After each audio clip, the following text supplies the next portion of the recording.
নমস্কার বন্ধুরা, all time আপডেটে আপনাদের সবাইকে স্বাগতম। আজকের ভিডিওতে আমরা আলোচনা করব অবসরপ্রাপ্ত কর্মচারীদের জন্য একটি গুরুত্বপূর্ণ আপডেট নিয়ে। সম্প্রতি ফিনান্স অ্যাক্ট 2026 নিয়ে বিভিন্ন তথ্য সামাজিক মাধ্যমে ছড়িয়ে পড়েছে, যেখানে বলা হচ্ছে পেনশন এবং ডিএ সংক্রান্ত কিছু পরিবর্তন হতে পারে। আসুন বিষয়টি সহজভাবে বুঝে নেওয়া যাক। প্রথমেই বলে রাখি, কোনো তথ্য বিশ্বাস করার আগে অবশ্যই সরকারি বিজ্ঞপ্তি বা অফিসিয়াল নোটিফিকেশন যাচাই করা জরুরি।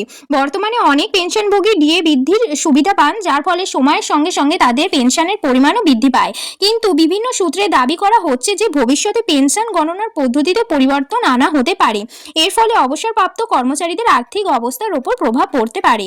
ধরা যাক একজন পেনশনভোগীর মূল পেনশন বা বেসিক পেনশন একটি নির্দিষ্ট পরিমাণ, তার সঙ্গে ডিএ যোগ হওয়ার ফলে মোট প্রাপ্ত অর্থ বৃদ্ধি পায়। যদি ভবিষ্যতে ডিএ সংক্রান্ত নিয়মের কোনো পরিবর্তন আনা হয়, তাহলে মাসিক প্রাপ্ত অর্থের পরিমাণও পরিবর্তন দেখা যেতে পারে। তবে এখনই আতঙ্কিত হওয়ার কোনো কারণ নেই। সরকার যখনই কোনো বড় সিদ্ধান্ত নেয়, তখন তার বিস্তারিত নির্দেশিকা এবং সরকারি বিজ্ঞপ্তি প্রকাশ করা হয়। তাই শুধুমাত্র সোশ্যাল মিডিয়ার পোস্ট দেখে সিদ্ধান্তে পৌঁছে যাওয়া ঠিক হবে না।